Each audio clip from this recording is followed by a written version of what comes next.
Hi, God Cheese here, also known as the Stylish Chef. I met Lucinda in November of 2017 in her Connect event, and since then, I must tell you that a lot of positive things has been happening to me since meeting her, going to her secure the bag course, things like that. When I first met her, I was an up and coming chef. Also, I've been doing it for about 15 years professionally.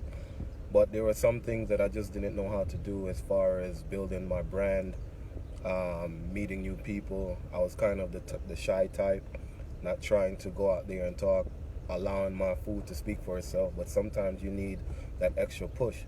I went to two. I was pleased to go to two of her classes, two of her security back classes, and since then, it's been nothing but positive things happening to me. I've cooked for multiple celebrities.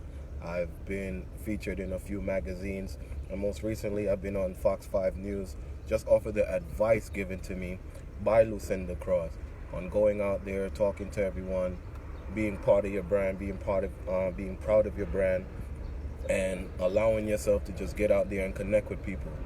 The best advice she's ever given me was to go out there and connect. Go out there and be proud of your brand, wear your brand, love your brand, because without that, who else would love it? So I just want to say thank you, Lucinda. I appreciate everything that you've done for me thus far. Of course, definitely, I'm going to spread the word, and hopefully later on you and I can work together even more. Thank you.